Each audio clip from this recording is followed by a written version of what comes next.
What's going on, Relocation Football League fans? Welcome back to season number 2 of Miners Live. Coach Kris Dunn here of the Sacramento Miners, back for another season. It is College Series number 4, and back with you again for Miners Live. Happy to be here at a special time last year for those of you loyal listeners, loyal viewers. We did the show live every Tuesday night at 8 p.m. Eastern time. This year, we will kick off RFL all night. RFL all night. That's the new slogan. That's the new hashtag for Wild Wild Wednesdays here in the RFL. Hashtag RFL all night. You will have Miners Live from 7 p.m. Eastern time to a little bit after 8, leading you right up all the way till 8:30, so that you maybe get a little bit of time in between, so that you get some time to grab yourself a drink, grab some popcorn, and get ready for the RFL podcast that will go live at 8:30. So be sure to check that out. But every Wednesday night, get your RFL all night started right here, 7 p.m. Eastern time for Miners Live. If you haven't already, be sure to subscribe to the YouTube channel. I believe right now we're at 93 subscribers, and that's with having taken about the last, I would say, 6 to 8 months off. We did Miners Live throughout the college series last year and then took a break. A lot going on during the actual RFL season, so no Miners Live during the season. We might keep Miners Live going a little bit more as we get closer to the RFL season and possibly even do some special edition shows during the RFL season. But for now, each and every week, Wednesday night, 7 p.m. Eastern time, as we kick off RFL all night, leading you right up until the RFL podcast, which will air at 8:30. So tonight, a couple things that I want to get to. A lot going on in the college series week 1. There are a lot of old faces. I don't want to say old faces, but familiar faces in new places.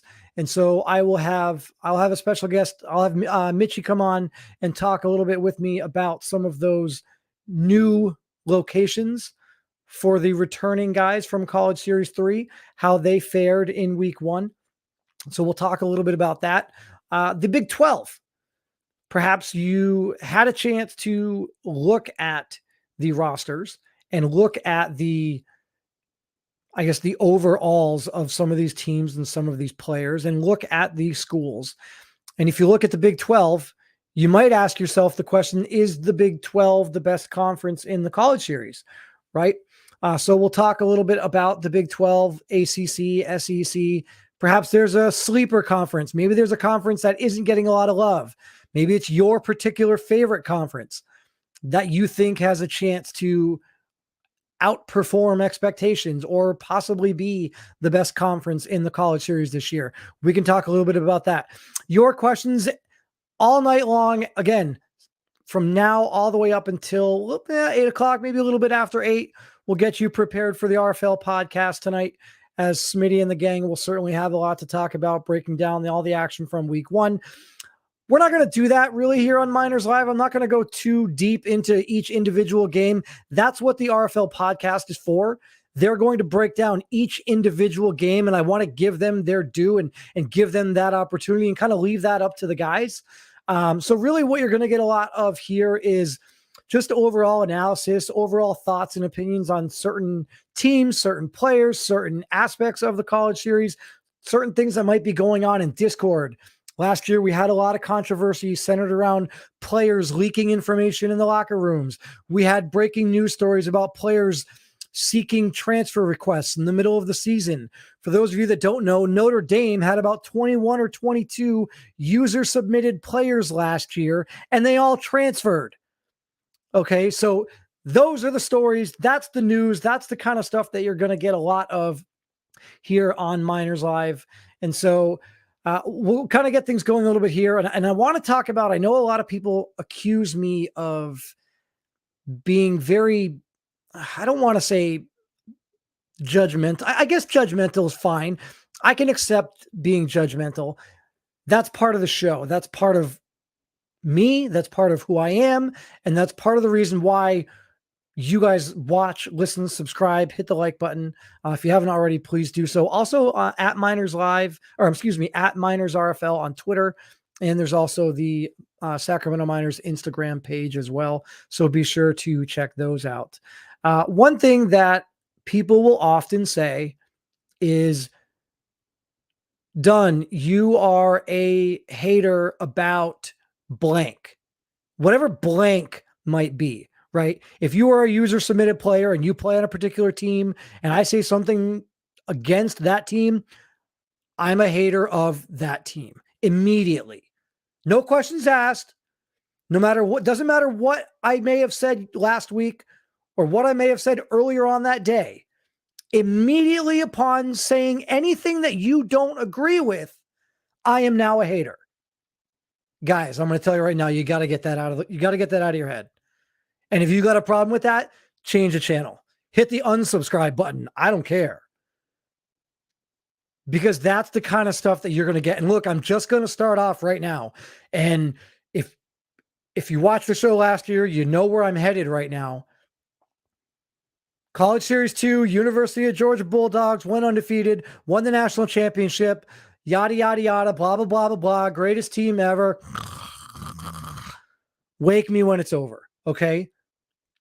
That's not who Georgia is anymore. Kai Cash isn't there. Cam Perkins isn't there. Those guys have gone bye-bye, okay? And whatever Georgia team you had in College Series 3 much more closely resembles what we're going to get in College Series 4. If you think that College Series 3 Georgia, if you think that the 2021 Georgia Bulldogs were an anomaly and that this is the year that they get back to 2020 and the undefeated season, well, clearly you're wrong because they've already got a loss. And you couldn't possibly be further from the truth. Look, the reason why that Georgia team was so good is because they had Jermaine Taylor on the D-line up front. There's not a single guy in the last 2 years that has replicated Jermaine Taylor. As a matter of fact, I don't believe they had a user-submitted defensive tackle on that D-line last year. And I was looking at it a little bit earlier. I'm pretty sure that they don't have... They do have one. Jordan David. So Jordan David on the defensive line. I thought that was Jordan Davis when I first read it. Jordan Davis, thinking of the actual real life Georgia player that was drafted. They do have Jordan David on that line, but he's not Jermaine Taylor. And if you're expecting him to be Jermaine Taylor, you're in for a rude awakening. Okay. I do think that Georgia is going to perform better than they did in week 1. I think that game was not the best that we're going to see from Georgia. But look, Jacarius Best has got to hold on to the ball. Georgia's not going to win games when they turn it over 4 times. They're just not. No team is going to win games when you turn it over 4 times. I don't care who you are. The Ohio State Buckeyes aren't going to win games when they turn it over 4 times. The Miami Hurricanes are not going to win games when they turn the ball over 4 times. They're going to win games when they create 4 turnovers. Heck, they're going to win games when they create 1 turnover. But for a team like Georgia to turn the ball over 4 times, don't ever expect to win. Mark it down right now. Show me a game where Georgia turns the ball over. I'll even give you an extra one. I'll give you 3. Because they're not going to win a game turning over 4. You show me a game where Georgia and probably half the league turns the ball over 3 times and wins the game without forcing probably 3 turnovers of their own. Show me a game where a team is -3 in turnover differential. And then when that game is over, show me a winner that had the -3 turnover differential. Screenshot it, send it to me, and I will humiliate myself. I don't care. I'm not worried about it because it's not going to happen. Take a quick look at some of the guys that we have in the chat. Rohan, good to see you, Rohan, in there. My good buddy, Anthony Fry. Anthony Fry, I will have on the show in a little bit here to talk about some of the performances from week 1. We'll take a look at the schedule for the college series, some of the key matchups throughout the weeks to come. So I'll have Anthony Fry on to talk a little bit about that. What do we got here? We got Rapid Fire in the chat. Good to see you. Nathaniel Diggs, Deshaun Evans, Cam Baker, Patrick Connery. Guy, these are some studs right here, right? Like, you want a list of guys that you should be paying attention to as the season goes on. I just named you 4 of them. Nathaniel Diggs. Who's your user? Nathaniel Diggs. Who's your player? Is that Giovanni Diggs at TCU? Who else we got? Silverio. Guys, if you didn't see Daniel Silverio at USC in that game against Michigan this past weekend, go back and watch it. Because for all the talk of some of the other linebackers out there, outside linebacker, middle linebacker, a guy that probably doesn't get nearly the credit he deserves. I don't know that he ever gets mentioned as one of the top 3 linebackers.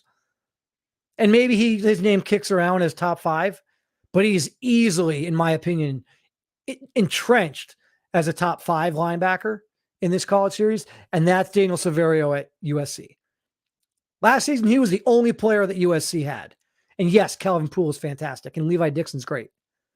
But he was the only user-submitted player on that USC team that went to the Final Four. That USC team that beat Ohio State in the regular season. That's how good he is. He is the unequivocal leader of that defense, and you can make an argument that he's the leader of that entire team. Oh, here we go. We get from Patrick Connery, Jordan David. So Jordan David's he's not a user submitted player anymore. Is that correct? He's in the game, but he's no longer draftable. He's not actually part of the league. Is that right? Connery? Yes, maybe. No. How are 2 of my favorite podcasts both on? Look, I don't know what to tell you. I mean, Tuesdays at 8:00 was my time slot, and Backtalk wanted to go at 8:15. He didn't want to push it back till 9. I said, all right, I'll move it up and we'll do RFL all night. We'll do RFL all night on a Wednesday. Give you guys everything that you want. Now that there's no games, all the games are over. Everything that you want to talk about, recapping last week, previewing this week, all of it, all day Wednesday. So we'll have RFL all night. Hashtag RFL all night in the chat there. We'll have Miners Live from 7 to 8:15.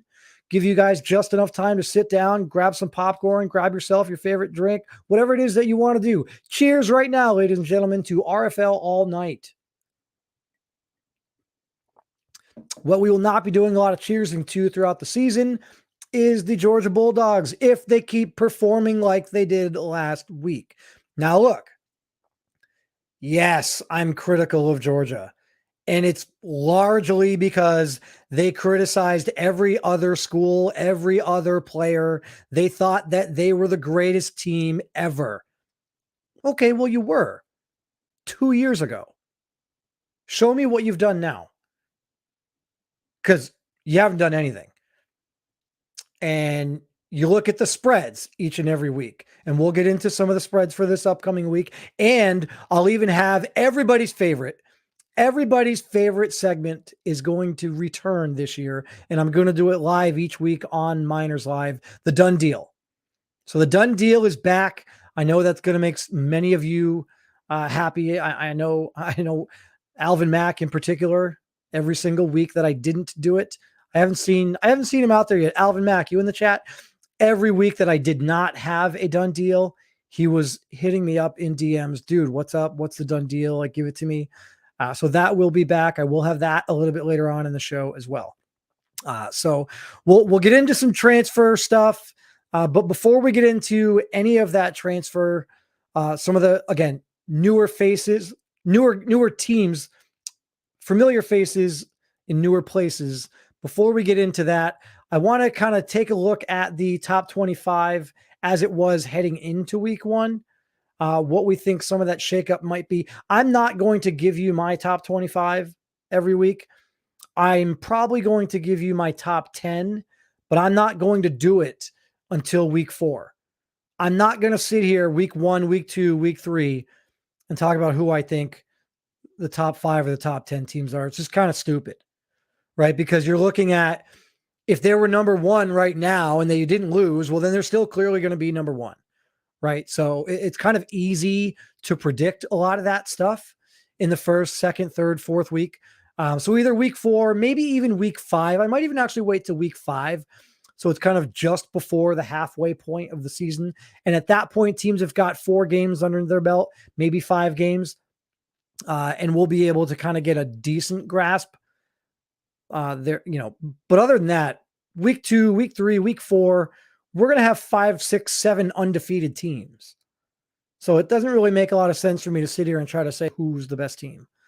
So we will have a top 10, but it won't be until probably week 5.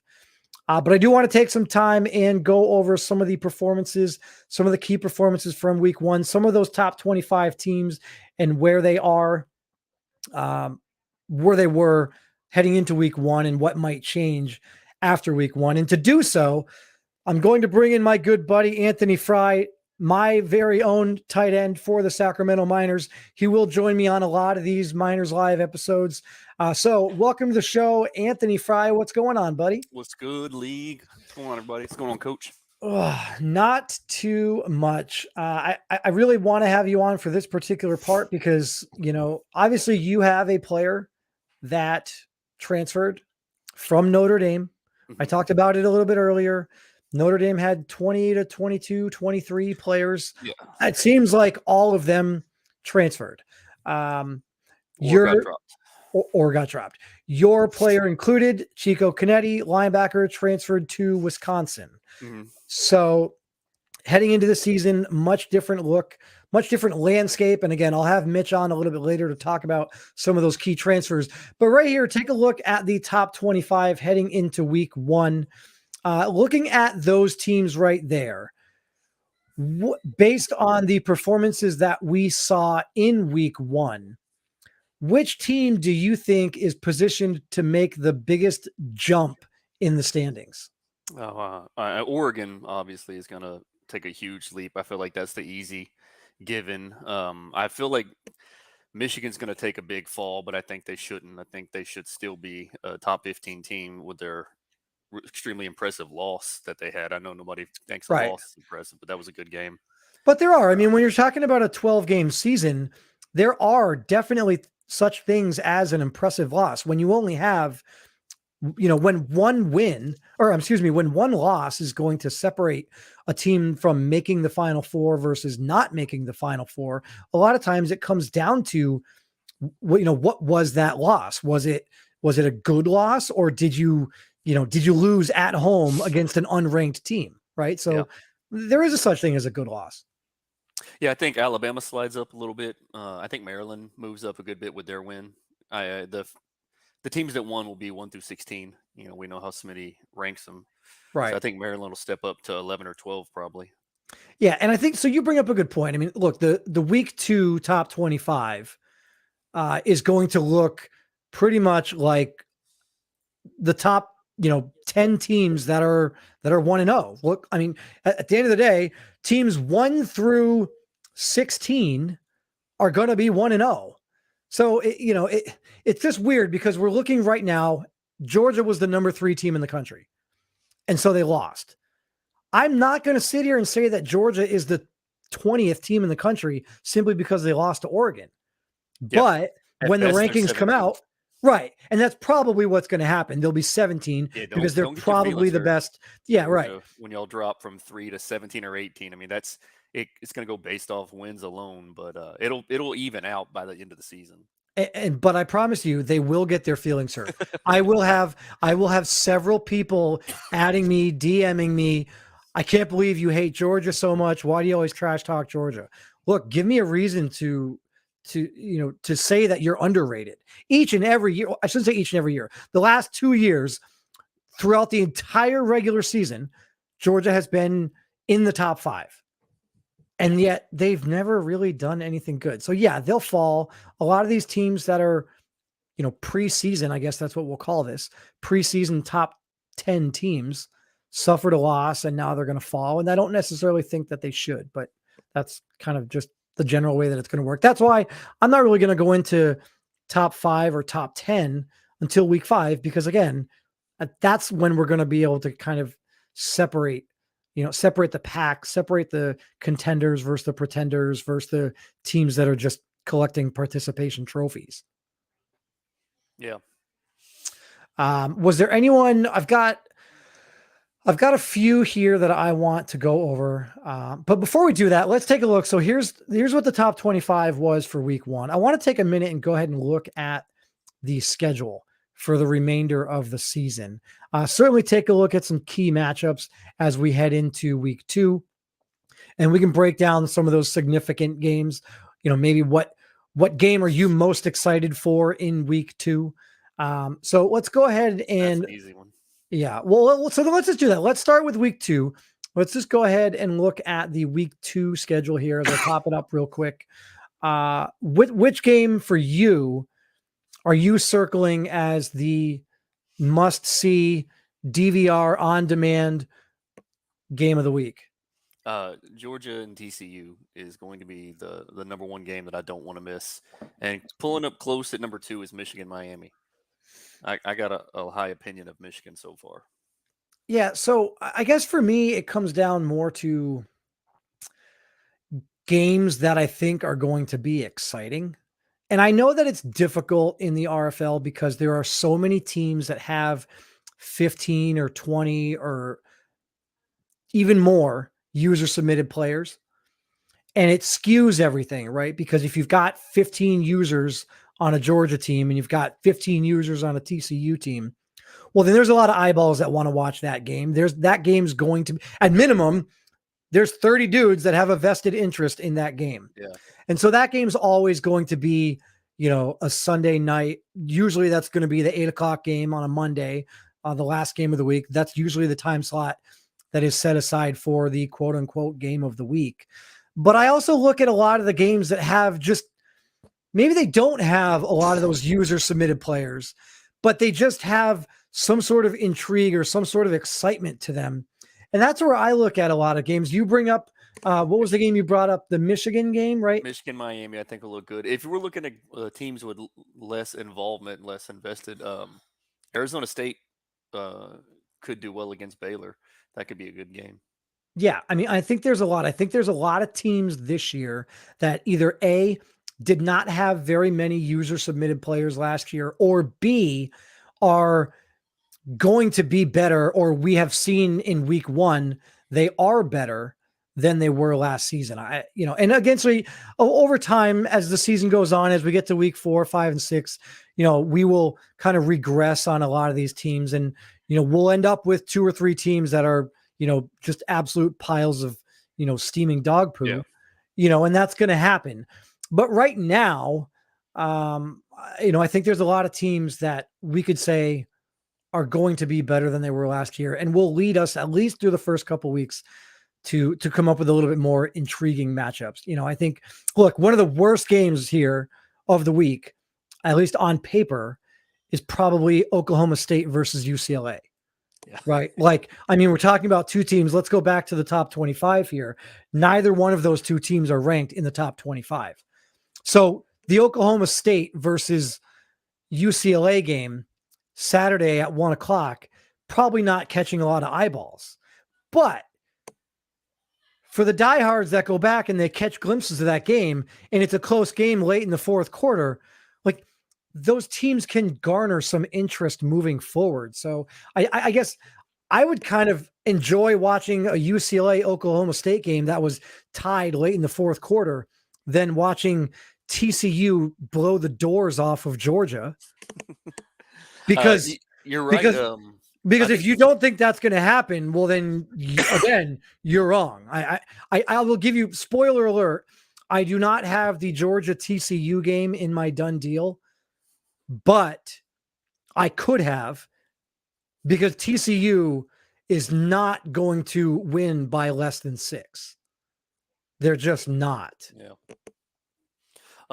There was a lot of teams in week 1 that played way better than they should have. And so in the same thoughts of what you're looking at, I think Florida and Penn State could be an awesome game to watch. Sure. And we'll get into Florida looked impressive against a good Baylor team. I think they only have that quarterback, but their running back and their defense Chris looked Jones. awesome. Penn State had only Dorian Chavez, and he played well, but their running back played awesome too. I mean, those are two good teams that are playing way better than you would have thought.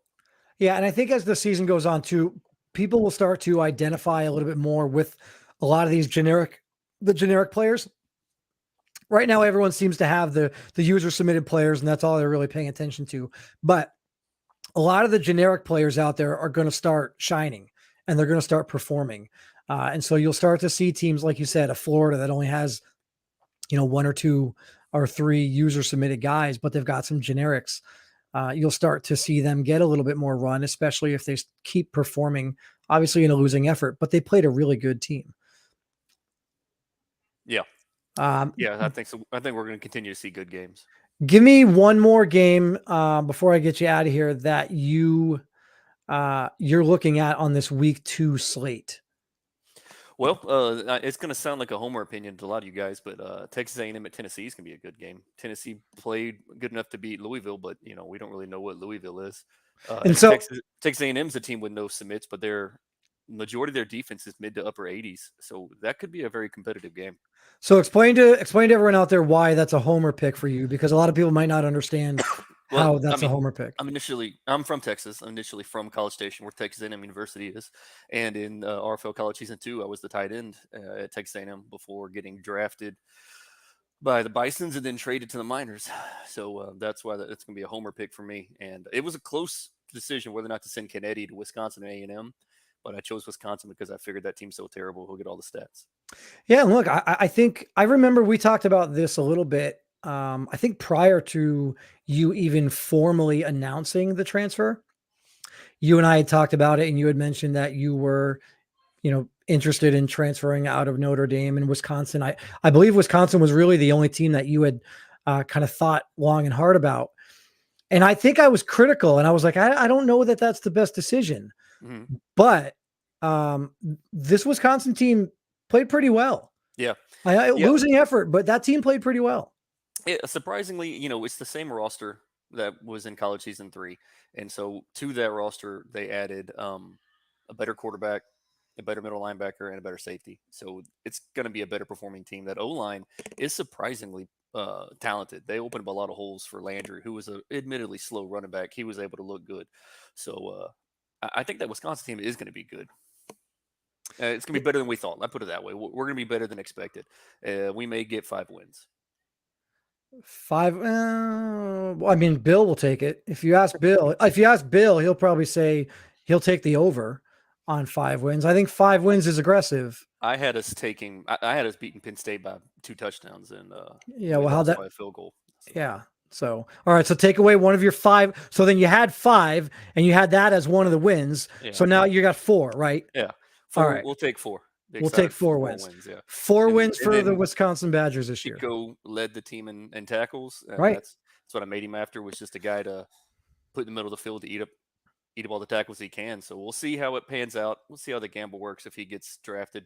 Not being user controlled, and I put the word out. I'm sticking with my tight end 100%. I'm with the Miners. And so you kind of have to say that on this show. yeah. And I've got the role here as the scout and assistant. And so, I'm 100% invested with Sacramento, the good Sacramento, not that overrated little brother team. The Condors. But, boy. We'll see where Kennedy ends up. Shots fired on Miners Live. Yeah, Reed can stay over there. Reed Jr. can stay over there, and we'll stay over here. We'll be all right. All right, Fry. I appreciate it. We'll get you on. We'll get you on probably next week too. Right. Hit me up. We'll talk to you throughout the week. But appreciate it, buddy. Thanks, guys. Thanks, Coach. Thanks, guys. Appreciate it. All right, man. Take care. All right, so Anthony Fry, tight end for the Sacramento Miners. He'll be on throughout the season. He brought up a good point in the Chico Kennedy. Chico Kennedy is his second player. And for those of you that are, down the line, possibly looking at drafting Chico Canetti. It is a user submitted player, but you won't get any of the benefits of the user submit because he's committed to his existing player in the RFL, and that's Anthony Fry. So I appreciate him for that, and I think he made the right decision. But just throwing that out there for anyone who may have Chico Canetti on their long list of draft prospects. But he does bring up a good point. Look, Chico Canetti was a linebacker at Notre Dame that had 20 plus submits last year. And I talk about this at nauseum, and I know several other guys talk about this at length. And it doesn't seem to get any traction ever. No matter how much I talk about it, no matter how much anybody in the front office talks about it, it doesn't seem to get any traction, and people continue to just disregard it. But Chico Canetti is a classic example of why you don't want to go to a school that just has a lot of user submitted players. Chico Canetti was maybe the 5th or 6th name that you would mention when you talked about Notre Dame last season. He transfers to Wisconsin, and I'll tell you what, if he's not the number one name that rolls off your tongue when you're talking about Wisconsin this season, then he probably just had a bad game. Because Chico Canetti is going to be the leader of that team, offense or defense. I don't care what it is. At the middle linebacker position, that Wisconsin team, you heard him say 4 wins. He wanted to go 5. You're not going to get 5 wins. I love you, Fry, and I love you, Bill, but 5 wins is a little aggressive. I'll give you 4. I think that Wisconsin team could win 4 games. But if they win 4 games, it's going to be in large part due to Chico Canetti and his performance. And he had a great performance in week 1. There's a lot of other guys that had great performances in week 1. And to go over some of those week 1 performances, I'm going to bring in everybody's favorite head coach of the Portland Snowhawks.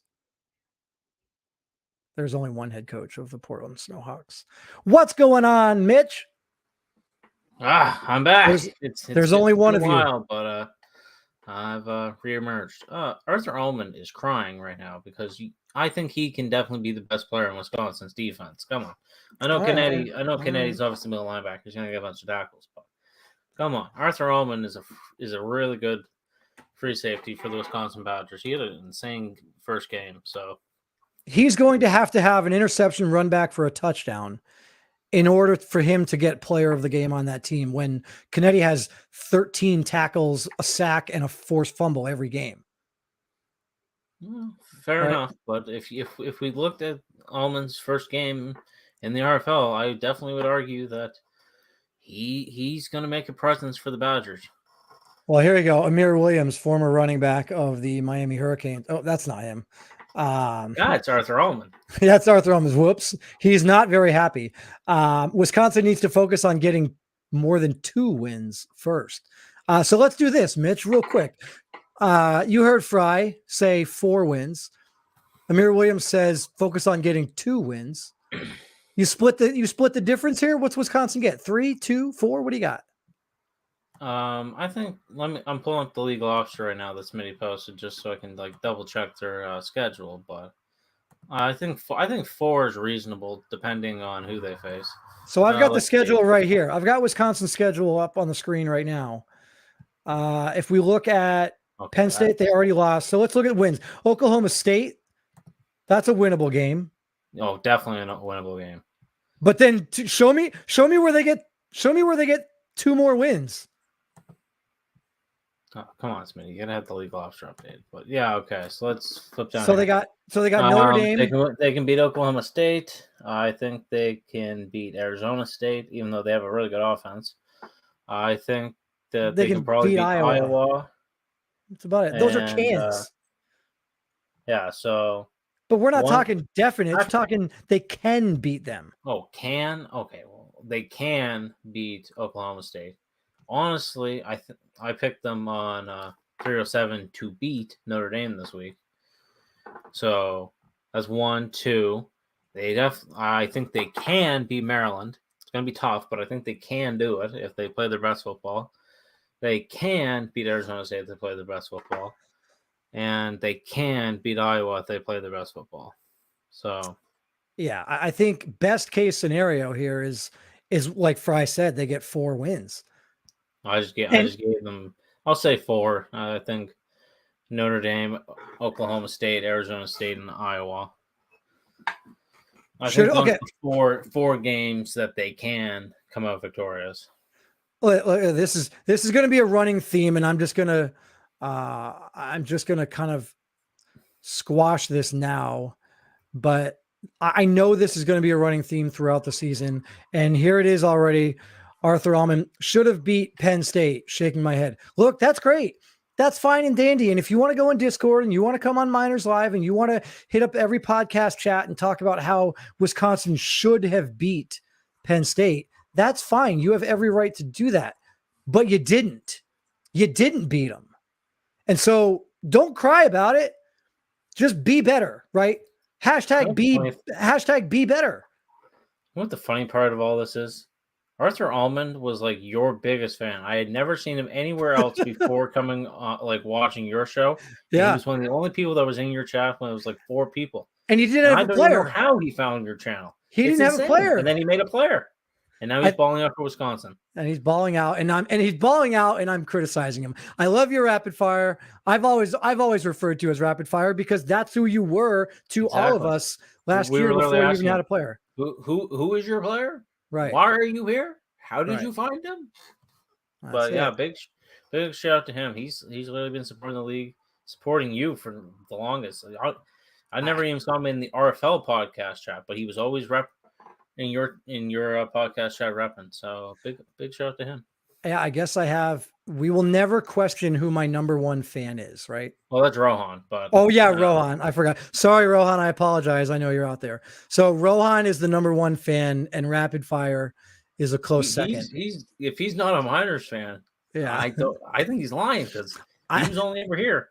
I don't need a safety, but I feel like I might have to. Everyone should just let Arthur Allman slip in the draft and just let me take him like in the mid to late rounds. I just don't need a safety. If Arthur Allman's there in the 3rd round, I think that might be a steal. So I just don't need a safety. I can't. There's no way I'm drafting a safety. But I still would like to draft one. I'll take him. I'll draft him as a safety and move him to middle linebacker to replace AJ Pestock. I guess is the best that I could probably do. Well, that's the thing. Well, okay. Here's the concept. He could play over the top, and you could put Griffin Whiteside down the box at sub, or he could play sub as a rookie, or you could put Oliveros down in the sub.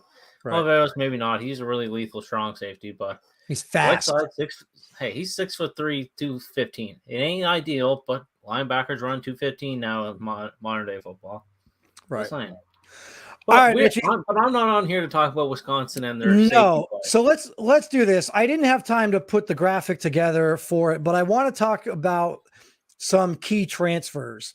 There's a lot of familiar faces that are playing in new places this year, and a lot of the new guys, a lot of the first year College Series 4 guys might not know any of this. They just see the guys balling out on week 1, and they don't know any better. So I'm going to name a couple guys here for you and just tell me whether 1, you thought that the transfer was good, and 2, what your thoughts were on their performance in week 1 and maybe, a little foreshadowing of what, things might be to come. The first name I'm going to throw out there is Keno Thedford. Keno Thedford was a defensive end at Notre Dame, and we've talked about it several times already tonight. Notre Dame lost most of their guys, if not all of them, to either drop. They lost everything to either being dropped or transferring. Keno Thedford was arguably the most household name that transferred, and he transferred to Georgia. Thoughts on Keno Thedford? What were your original thoughts? Forget about week 1 for a second. When he first announced the transfer, because I didn't like it. I didn't think that he should have transferred at all. But when he first said that he was leaving Notre Dame, I strongly disagree with that. I said, no, stay at Notre Dame. That's the place to be. Right. Now, looking at the current state of Notre Dame, well, he was definitely smart to evacuate. But I don't know if he's in the best possible situation. And it's nothing against Georgia. It's just that Georgia's currently running a 3-4, which I don't think they were doing last year. And I don't know why they're doing it this year. I don't know. But he's not in his best scheme fit. Honestly, can he play 3-4 defensive end? Yes. But is he going to create the most production like he did at Notre Dame? Probably not. So You think he's better suited? He was smart to transfer. I just don't know if he's in the best. He got to the best situation possible. And So okay, I'll let you speak. I know I just rambled.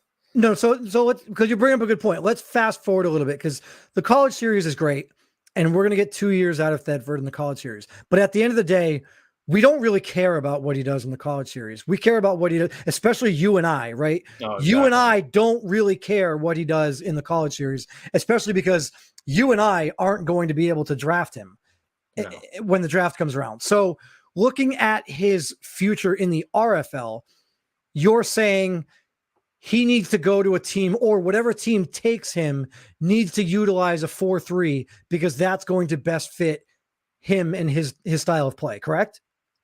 Yeah, either he plays 5-tech for a 4-3 team, or he gets shifted out to outside linebacker and becomes an outside pass rusher. Regardless, he needs to be facing tackles to be at his best advantage. Yeah, he can take on guards and centers sometimes, but he just doesn't have the pure weight. He's like 265. So that's a very undersized 3-tech in all respects. But yeah, he definitely needs to face tackles to have his best outcomes possible. And yeah, he, again, very smart to leave Notre Dame. It imploded. It literally burned to the ground. They burnt the chapels in South Bend. It's burnt. But Georgia just currently, after week 1, is not showing to be the best possible option. I don't know where would have been better, because originally, obviously, he was sitting in West Virginia and in Morgantown for a couple months, working out with West Virginia. That, they got a new defensive end for West Virginia, and maybe that's a topic for later. But being on a 3-man D-line is not the best situation. Baylor has a 4-man D-line. Again, not the best situation. Right. But I don't know where he could have went to improve it. Maybe Maryland. Maybe he could have been the guy for Maryland instead of Alex Jackson. Look, Alex Jackson had 3 sacks this week. But it's a little early. I think there's a lot of players in week obviously 1. There's still a lot to play. But at this current standing, his stock is trending downwards rather than staying. It's going down rather than staying or going up after week. Yeah. So. I think at the end of last season, we were probably talking about him as a mid-first round pick. Yeah, like top 15. Yeah. Early, depending on where Freeman or Keegan went, he could be top 10. Right. He was very well. You took the best defensive end out of last year's draft, and look how horrid last year's draft was for defensive end. Yeah, and Metcalf was far and away the best one. He was the best one last year by far, and he was still egregiously underrated in my opinion. Yeah, I got him at 14, and I was surprised. No kidding. You literally were talking to me like, I really want Metcalf. And you best believe I was actually in my draft room, Metcalf was the person that was the second guy who I tried to convince my defense coordinator that we don't need. Right. So you were very happy to get him at 14, and obviously I'm very happy to get Hardy at 13. But yeah, this defensive end class is much better than last year's defensive class by a mile. All right, well, let's move on to a couple other transfers here. One of the easy ones, right? I'll give you a layup here. Let's talk about the quarterback transfer from North Carolina, who heading into College Series 3 at the beginning of the College Series, I remember myself had him as a front runner for the Heisman. And I remember listening to both you and Coach Baker at different times in the preseason talk about, similar sentiments for this particular player. But Miles McCain transfers from North Carolina, goes to TCU. Hindsight's 2020 here when he threw for 500 yards and 3 touchdowns? 4 touchdowns. 4 touchdowns. It looks like a pretty good transfer for McCain, no? Yes, I definitely think it's going to work out for him. Obviously, week 1 against a horrid Auburn team isn't the best mile marker to test it out, but just seeing how the offense was flowing, then obviously Auburn's DBs are slow, and allowed them to make big time plays. All 4 touchdowns were over 50 yards. I think Shark had a 52 and a 53 yard. Amari had a 90, and Bernard Hyde literally scored within the first minute of the game for 73 yards. So let's talk they know about how to that. throw the deep ball. Let's break that down a little bit more, because I think a lot of people are going to watch the RFL podcast tonight and they're going to see the numbers. And I'm not going to get, like I said, I'm not going to get into, individual stats and performances. And you'll see, for those of you that didn't catch all the games or don't know some of the names that we're talking about and the performances that they put up in week one, you'll get a great breakdown at 8:30 tonight on the RFL podcast from each and every game, key performers from that game, highlights from that game. And they'll go into a lot of that. But I guess, spoiler alert, Miles McCain had a phenomenal outing. And you could very easily have watched that game or looked at the stat sheet and said to yourself, oh my God, this is the best quarterback in the league. This is incredible. But I would caution you a little bit, simply because of what Mitchie just said. 3 of those touchdowns, or all of those touchdowns, were over 50 yards. As great of a performance that Miles McCain had, 500 yards passing, 200 of those yards were to Sharkley. And Sharkley was burning guys. Like, look, Mitchie, you could have thrown a deep ball and hit Sharkley wide open for that 53-yard touchdown. So I'm not going to sit here. Will Stern, the worst quarterback, could have done that. Well, hold on. Kopacek is still in the league, isn't he? No, he gone. Okay, so then, fine. Will Stern's the worst then.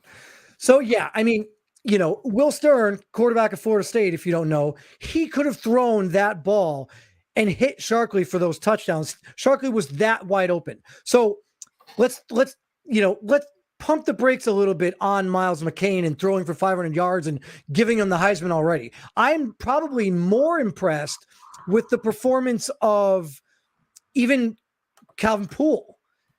Not based on stats, but based on where they were in the game and what he was able to do. USC trailing in the game throughout the first half. Calvin Poole settles the troops. Second half, leads them down the field. Touchdown, takes the game and wins it for USC. That's what and those were not deep balls. Calvin Poole wasn't throwing 50-yard bombs down the field to, 95 overall wide receivers. That's the thing. Oh, right? Okay. TCU's wide receivers is an 83, 84, and it's like a 70. They play like 95. They play much better than their numbers, but with 99 speed. No one else. I don't think anybody on USC. I don't think any of the wide receivers on USC have 99 speed, much less 2 or 3 of them. I think Williams does. Does he have 99 speed? I think he does. Let's double check that. I think he does. Let's see. Keyshawn Williams has 99 speed. All right. He 99 speed, 90 acceleration. So, all right. But again, I just think let's pause a little bit, right? Miles McCain, phenomenal performance. You'll see it later on if they have the offensive player of the week. There's a strong argument that Miles McCain is going to win it. To get it. Yeah. Right. So let's talk about another one. Let's talk about a running back here. Ohio State won the national championship. Yes. But they did it with a different running back than the running back. Terrible. Well, but they won a national title. And now they're doing it. They brought back the same team and got even better and added a running back in Euro Winbush from Penn State. Talk about that fit for Ohio State. And I guess who benefits more there, Ohio State or Euro Winbush? This is going to sound crazy when I say this. I think it's neutral at best. And I don't know if either team particularly wins this. Winbush is a very good running back, and when he flashes, he is really good. Like when he's hot, he's hot. But I don't think Ohio State's going to use him the way he needs to be used to excel to his best potential. Like I just said on 307 like half an hour ago, Winbush only had 13 carries. Should he get 20? Yes. But if he does get 20 carries, like how does that like affect the offense? Obviously, they're very pass heavy. They have 4 targets in the passing game, and Winbush is a 5th. Like all around, like it does make Ohio State's offense better, but it's kind of a neutral move in the sense that he's not a big bruising back that's gonna like get you short yardage, but he's also not a running back who's going to break off 90-yard runs every single play. Yeah, So I think Euro Winbush wins more than Ohio State because look, Ohio State won the national championship. So they clearly didn't need Euro Winbush to win a national title, but I think Euro Winbush needs the day in and day out recognition and he'll definitely get national attention now. correct. And I don't think he was getting that at Penn State. I don't think he was this running back class is very interesting because I don't think, last year there was no one that was taking the place of Amir Williams or Cam Perkins. And this year, we got flashes from Hodge and we got flashes from D'Amico Brewer, but I still don't think, even with 2 years and even with the ability to boost, I still don't think Hodge is going to get to the point where we're talking about him like we did Amir Williams or Cam Perkins. So I think this running back class is wide open. Euro Winbush could find himself being, the 5th or 6th running back taken if he has a great season at Ohio State. And that's not bad because you need a backup running back to help service the load of your starter. Yeah, you can run your starter all you want, but at some point they do need a breather. Look, a second fiddle in Winbush isn't bad for his rookie season. I mean, I took Jakari Torres, of all the running backs not named Perkins or Williams, Jakari Torres may have been one of, if not the best in the college series at the running back position last year. And I got him in the 3rd round and I used him quite a bit as a rookie. As a matter of fact, there were people calling for my head because they thought I overused him in week 1 and wasn't using Damani Emanuel enough. I mean, Jakari Torres you can get 3rd round running backs and 4th round running backs. Look at Matthew Hallman, right? For the Black Knights. Great example there as well. So I think Euro Winbush benefits more here than Ohio State. Mitchie, those are some about three that I threw out. Is there one that I didn't mention that you may be looking at? I know I'm kind of putting you on the spot here, but is there another transfer that you are kind of excited to follow throughout the season? Well, I thought I didn't know who we were going to talk about, but Butterknife Blade. Sure. Blade moving from Notre Dame to UNC. 5 touchdowns in week 1 against Arizona State. They're playing Auburn this week, so as I said, again over on 307, I think that Jet Blade could finish week 2 with 10 touchdowns. If he he could easily put up 5 touchdowns on Auburn. We just saw McCain put up 4. They have very similar wide receivers in Bo Slauson, Jay Watt, Parker Vaz at tight end, Gregory Rozier II, new wide receiver. Elijah Swan at running back. He's a great receiving back. So, yeah, I definitely think this after week 1, Blade's looking much improved from Notre Dame. And that's saying something because he arguably was one of the best quarterbacks last year statistically. Obviously, he had his flashes on the field on tape, but he also had his null points of where he just looked bad. But yeah, that's definitely one player that I think can have great potential. I saw in the chat earlier Cam Schul getting out of Baylor and moving down to Texas. Now becoming wide receiver 1 for the Longhorns instead of being wide receiver 3 for the Baylor Bears. We'll see how that works out. I definitely think it's a better move, obviously, to be number 1 target instead of number 3. And also potentially McKinley Weeks. The Texas offense as a whole is entirely transfers beside their quarterback and running back. But yeah, we'll have to see how that all works out. I think McKinley Weeks, if Jordan Granger can use him at tight end, I think he can be great. Obviously, that's another Notre Dame player. Crazy how the Notre Dame players are actually good, and now they're on new teams. And I know. All right, so I want to take a minute because the chat's blowing up, and we got a lot of guys going back and forth. And guys, I'm going to try to get as many questions in here as we can and comments and things like that. Just bear with me; it's sometimes tough with the speed with which you guys are throwing in comments. So I do want to address this a little bit because we were talking about the running back position and how we don't really see anyone comparing to the Amir Williams or the Cam Perkins from 2 years ago. And Christian Williams brings up the point here. I don't remember Perk or Williams doing what Hodge is doing as a dual pass catching, bruising halfback that can also take it to the house. You guys are downplaying Hodge. Look, basically, from my perspective, the reason why, and I'm not downplaying Hodge, I'm just saying I don't think he's a first-round pick. And if he is a first-round pick, I don't think he's better than Perkins or Amir Williams. That's not really a knock on Hodge. That's just a testament and kudos and shout out to Perk and Williams. But I think this comment right here gives me all the reason I need to potentially downplay him. I don't know that RFL coaches, I certainly don't.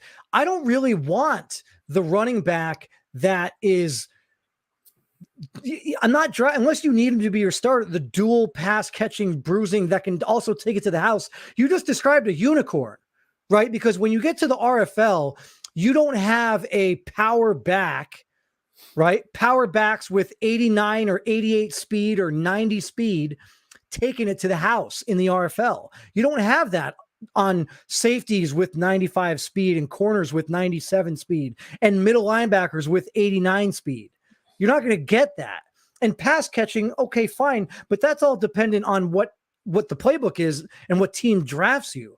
So, I'm not really downplaying it here. And Mitch, I'll give you a chance on this Hodge situation. And I guess, do you agree with Williams here? Do you think that we are maybe downplaying his, sort of full total package? And would you rather have a running back that has, 85 in all three categories, or a guy that has like 95 in one?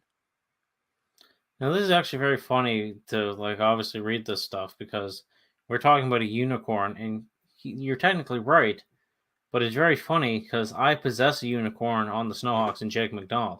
91 speed, 99 agility, and he's an elusive back.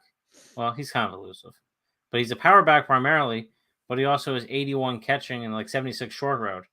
So honestly, at the end of the day, when I'm doing my pro comps, more than likely, and I said this to Hodge and DM last season, more than likely, Hodge's pro comp is probably going to be Jake McDonald, because they're very much similar.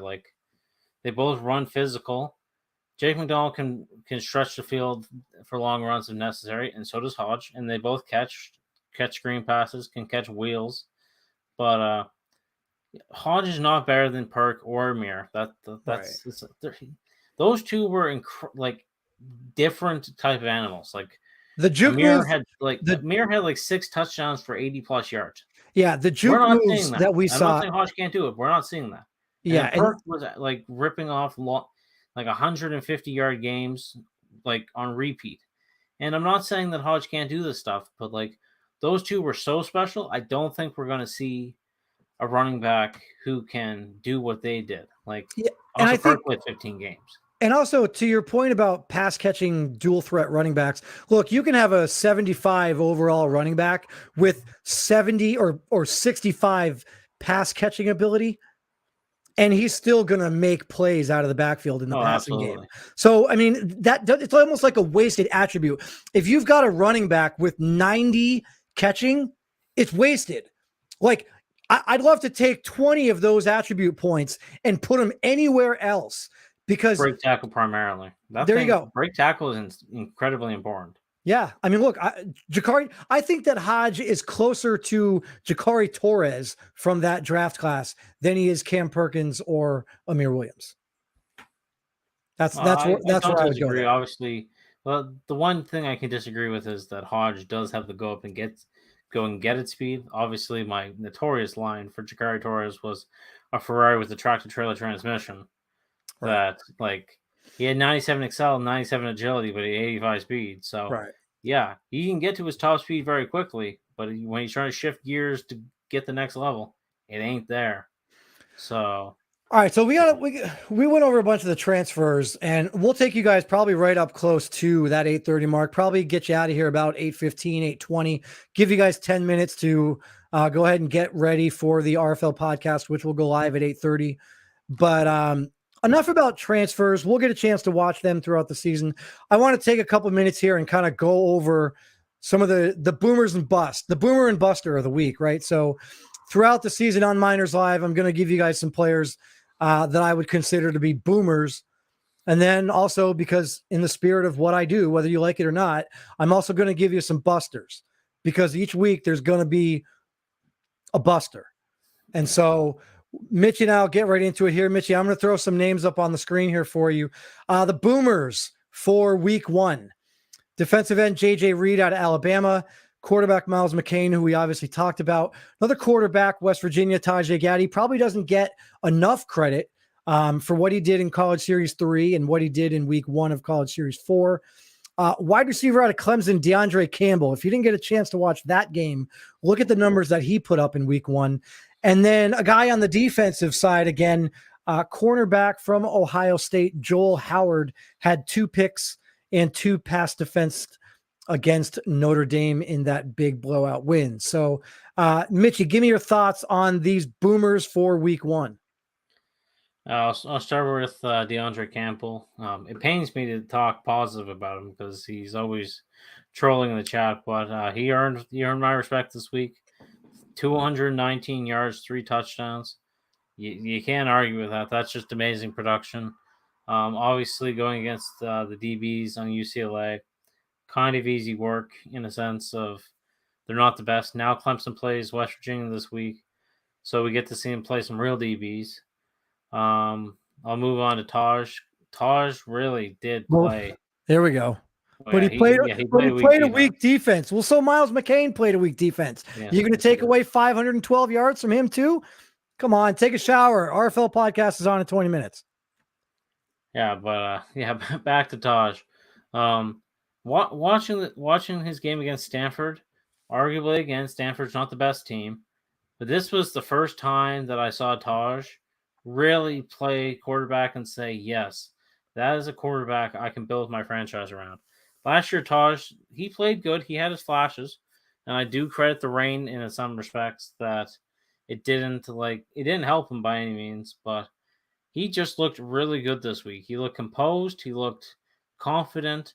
Now, they didn't score in the second half, so that's kind of unfortunate, but they didn't need to score at the end of the day. But Trey Drain's another good example of players who stood out, not obviously to DeAndre Campbell levels, but 117 and a touchdown. And then obviously I've spoken of Miles McCain multiple times in many different facets, so I'll just let that one brew. And then Joel Howard, that guy is a dog. He's definitely going to be a riser for this entire season, and I can definitely see Joel Howard making it potentially to my top 5 corners list at the end of the season after only 1 season. Obviously, he put up a great performance in week 1 that will help that opinion, but I don't see this guy slowing down. Obviously, he didn't face the best wide receivers in Notre Dame, but he kept them under wraps, and obviously 2 picks and 2 pass deflections. That's 4 plays on the ball if you can't count. And then finally, and last but certainly not least, J.J. Reed, 6 tackles, 3 sacks, 2 forced fumbles, which you don't have on here. You only have the fumble recovery. But he forced 2 fumbles. He made Alan Rhett feel uncomfortable. Now, to be fair, Alan Rhett did hold the ball for a bit too long, and J.J. Reed only has 72 speed, so he needs that to get there fully. But, J.J. Reed is definitely a player to watch out for. I have no doubt in my mind he'll be an excellent run defender in the pros. It's just going to be interesting to see how he'll develop his pass rushing skills with a slow get off the ball with only his 72 speed. But yeah, that's my tangent. All right, so those are the big name guys. Oh, look, and before you start throwing out names in the chat and say, well, I can't believe that you have this guy ahead of this guy, and how can you not have this guy on that list?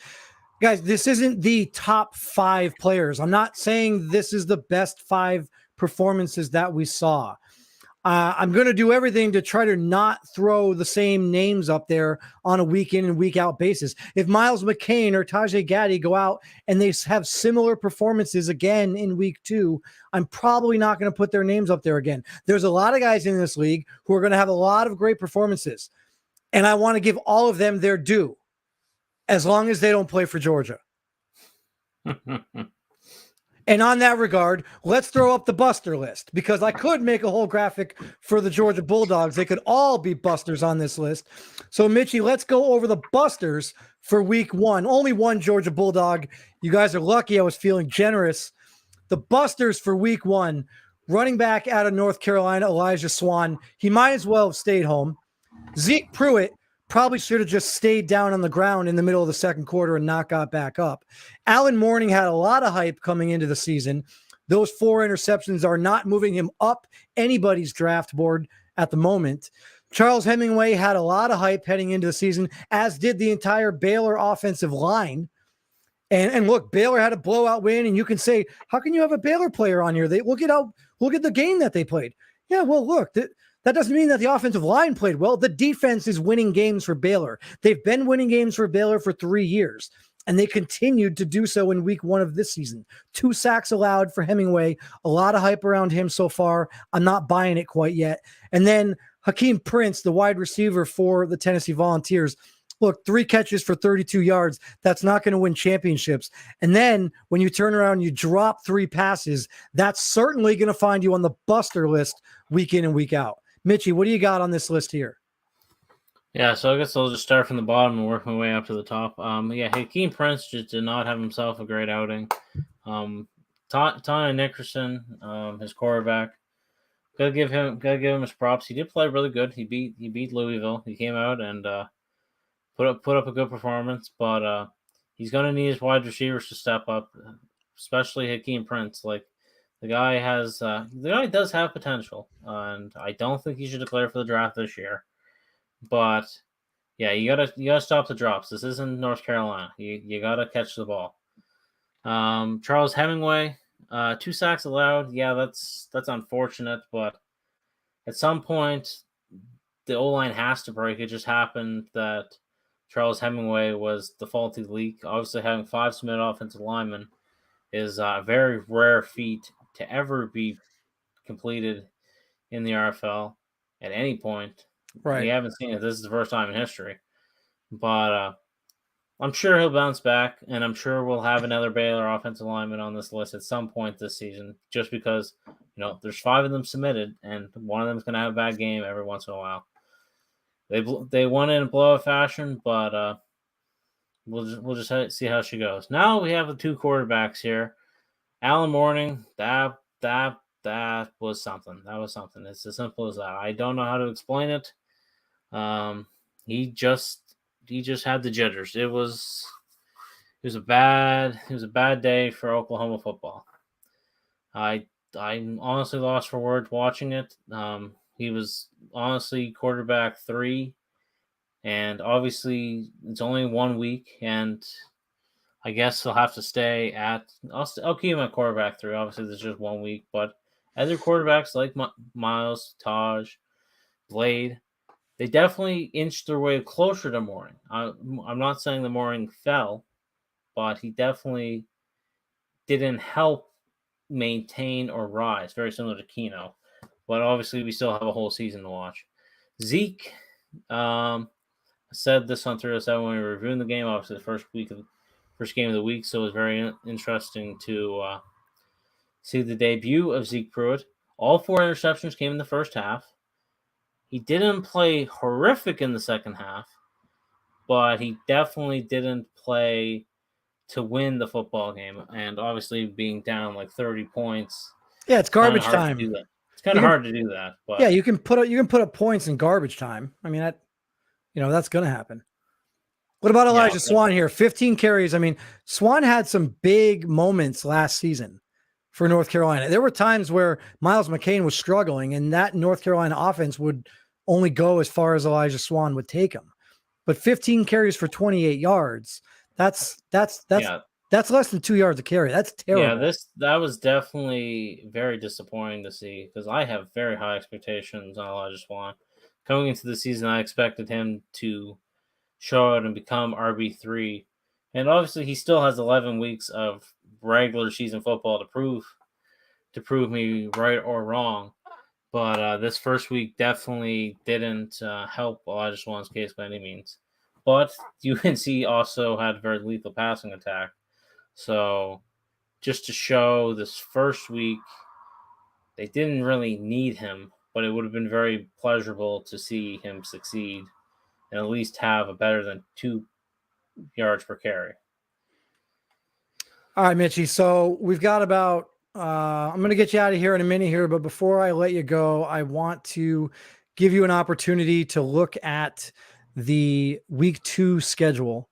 The week 2 schedule was released, and I'll pull it up right here and show you. I went over this a little bit earlier on in the show with Anthony Fry. Some of the key games that he had talked about was obviously that Georgia TCU game, which is in the late window on Monday night. Yeah. He also brought up that the Michigan contest with Miami. There'll be a lot of eyeballs on that one. And then we even talked a little bit about that Arizona State Baylor game as kind of like a low-key fun game to watch.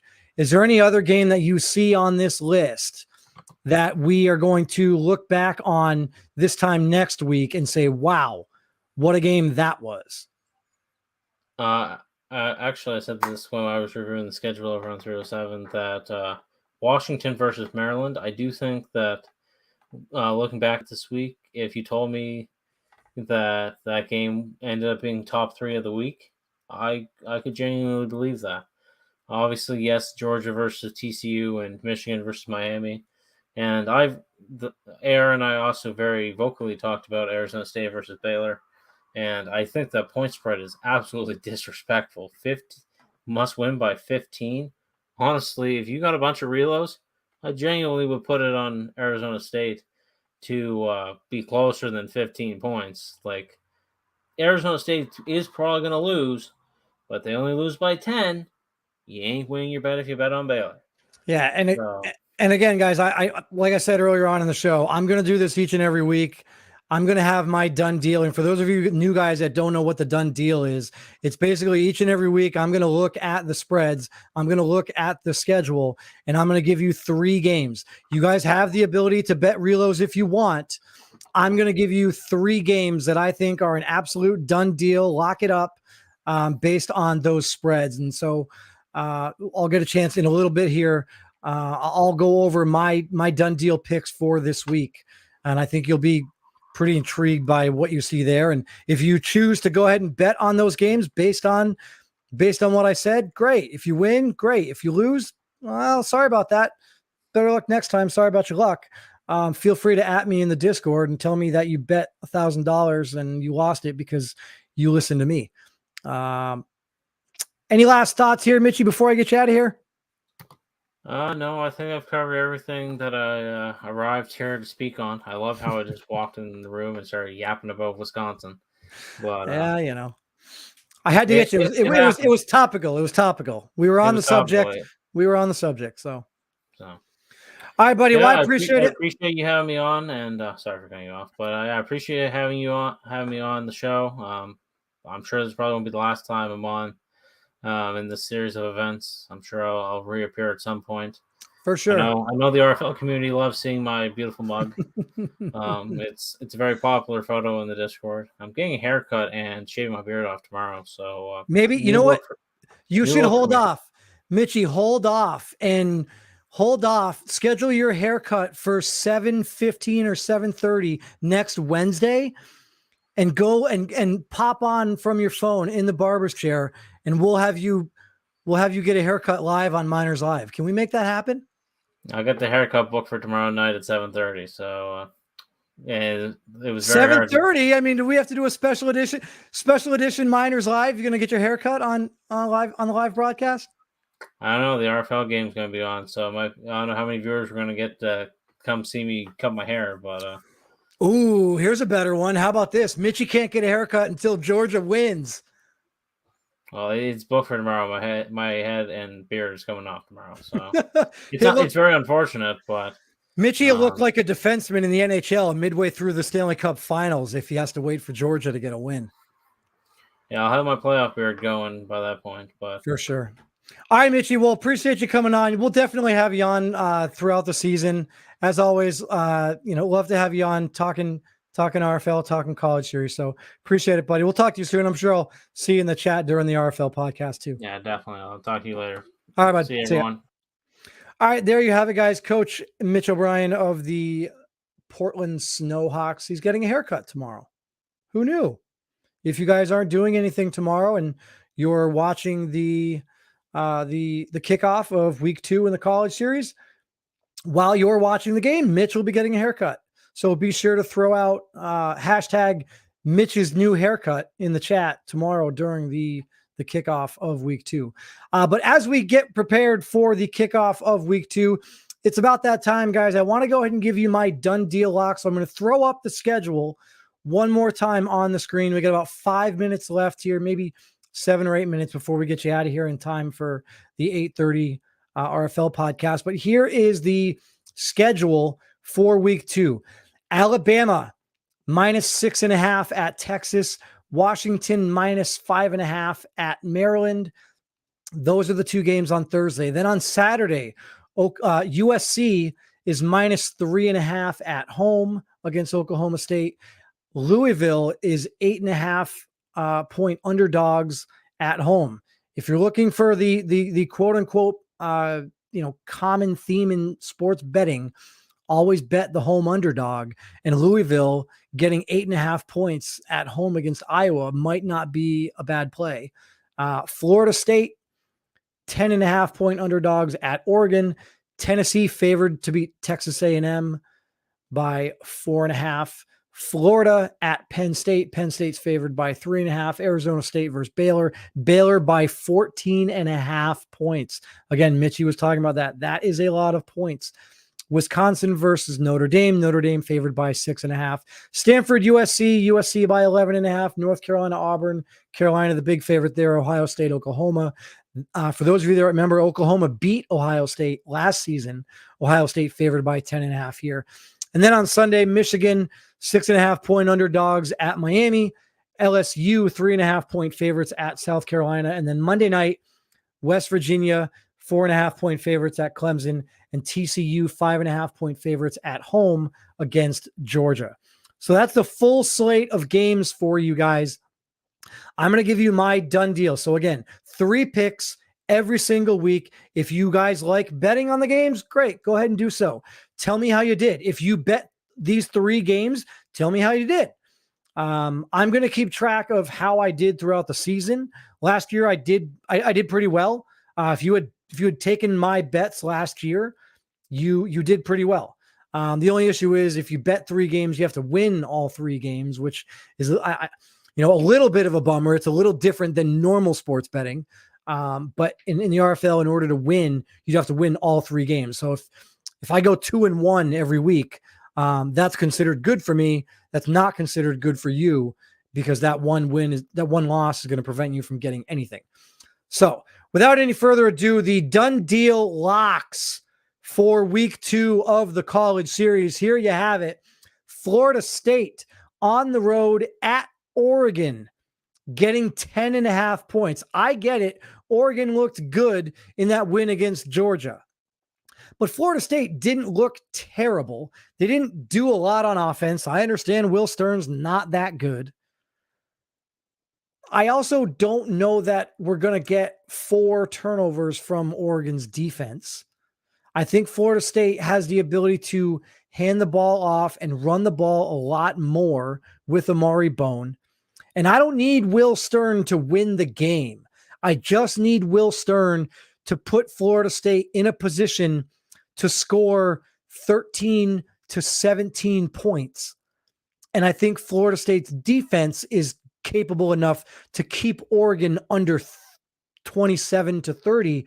And so I'm going to take Florida State here plus 10.5, thinking that the final score of this game is probably going to be something like 26 to 19 or 27 to 20 or 27-17, somewhere in that ballpark. Give me Florida State on the road plus 10.5 in my first game. And then the second game is one that we've been talking about throughout the show. Look, Arizona State is not a bad team. In fact, I would go so far as to say they're probably the team in the Pac-12 outside of USC that I think might have the best chance of winning that conference. I think Arizona State outside of USC, if you told me USC was going to fall on their face and they were not going to win the conference, I would tell you Arizona State is going to win it. And so give me 14.5. Are they going to beat Baylor? No, they're not going to beat Baylor. That's not the point of the exercise here, people. Baylor's defense is what wins games. Baylor's offense is what loses games. And I don't think Baylor has the offense to beat Arizona State by 14.5. If Baylor wins this game by more than 15 points, it's because they got at least 2 defensive touchdowns. And I just don't see that happening as good as Baylor's defense is. Baylor wins the game, but they don't win by 14.5. And then we'll go to Wisconsin versus Notre Dame here in week 2. I'm going to go ahead and call this one the Chico Canetti Bowl, right? Chico Canetti transfers from Notre Dame to Wisconsin. You could make the case that he's the best defensive player on that team. I know Arthur Allman's going to argue otherwise. Give me Wisconsin on the road at Notre Dame. I'm actually kind of curious as to why Notre Dame is even the favorite here. If you had this game as a straight pick 'em, if you told me all I had to do was pick the winner of the game, forget the spread, I would have taken Wisconsin to win this game outright. You're going to give me 6.5 points. I understand it's at Notre Dame, but you heard Mitchie earlier. They already burned down the chapel. They burned it to the ground. It's gone in Notre Dame. They've got nothing left. So give me Wisconsin plus 6.5 at Notre Dame. Recap the done deal for week 2 of the college series. Florida State plus 10.5 at Oregon. Arizona State plus 14.5 at Baylor. And Wisconsin plus 6.5 at Notre Dame. It's not common that you're going to see me take 3 teams on the road for my done deal each and every week. But this week, it just kind of made sense. Based on the way the spreads lined up, that's what we got. So we got a couple minutes left here, guys, before I get you out of here with a few minutes to spare before the RFL podcast goes live at 8:30. I'm going to go out to the chat right now and see if there's any last-minute questions. Rohan says, live stream Mitchie's haircut on the RFL Twitch channel. Look, I wanted to do it here. If we can get enough support, I would go live tomorrow. I'd go live tomorrow and watch and do Mitchie's haircut live on Miners Live before the Alabama game. AAA and Canetti are a solid combo. Yeah, says Anthony Fry, who is Chico Canetti. So how about someone else comment on their own player? Come on, dude. All right, what do we got? A couple minutes left here. Any last second questions? I'm going to scroll up, see what I got here. Anything.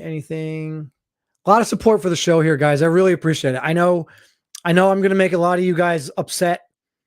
I'm going to say things throughout the year that you're not going to agree with, but I'm going to say things that you are going to agree with. I'm going to say things that you have to appreciate and respect whether or not you agree with it, because I'm going to provide fact. And again, more above all else, that's what I'm doing on the show is I'm giving you facts. Yeah, I'm giving you my opinion. I'm giving you some other guys' opinion. Special guests throughout the week, throughout the season. We'll come on and give you some of that opinion. But I'm not going to shy away. If you want to come on, you don't agree with something I have to say, ask anyone who was here last year. I'll do it. I'll bring you on the show. If you don't agree with something I say and you want to go back and forth and you want to debate it on air, fine. Don't back up. Don't Homer Simpson here into the bushes. I'll give you the platform. I'll give you the link. You can come on the show and we'll go back and forth and we'll have some fun with it. Respectable fun, because that's what I'm about here on the show. I'll say a lot of things that you might not agree with. I'll say a lot of things off the cusp, off the rip. But at the end of the day, look, I got backyard barbecue invites, and this is episode 1. I mean, I got Eric Strotter. I think Eric Strotter's grandma is calling me right now. Hold on, let me check my phone. Nope. It's Tajay Gaddy sending me a friend request. It's not Eric Strotter's grandma inviting me to the backyard family barbecue, but it might be. And I love and appreciate all the support, guys. So be sure to hit that subscribe button. I know we were at 93 subscribers before the show started. Really want to get to 100. Again, I said this last year when we hit the 100 subscriber mark. If you prove to me that you were the 100th subscriber, send me a screenshot right after. I'll try to fact check it as best I can. But you show me that you were the 100th subscriber, and I will buy you a piece of RFL merchandise. I will buy you a t-shirt of your favorite RFL team. I'd love to buy you a Sacramento Miners t-shirt, but if the Miners aren't your favorite team, that's fine. That's fine. I appreciate the support. I appreciate the love. So I'll get you out here in just a second, but any last comments that we got? Yeah, there he is. There's Eric Scotta. You're going to love her cooking. Trust me. As long as she makes a good baked macaroni and cheese, I'm fine. Florida State pride, baby. Let me know when you want to come play on the West Coast and play in a little warmer climate. And we'll make something work and have you out in Sacramento. I appreciate the love as always. Fellow Florida State, former Florida State alum, Eric Strotter, cornerback for the Toronto Thunderbirds. Sign me up for a Miners jersey. Rohan said, listen, Rohan, you've been Miners fan number one for the last year and a half. If you don't have your own Miners jersey already, I ain't buying you one. You should have got one already. Come on. You got to come harder than that. Appreciate all the love and support, guys. I'm tampering. I'm telling Smitty. Don't tell Smitty. I really do. I love and appreciate all the support, guys. So we'll get you out here. Only a couple minutes left before the RFL podcast goes live. So again, at Miners RFL on Twitter, at Miners RFL on Instagram. And if you haven't subscribed to the YouTube channel already, please feel free to do so.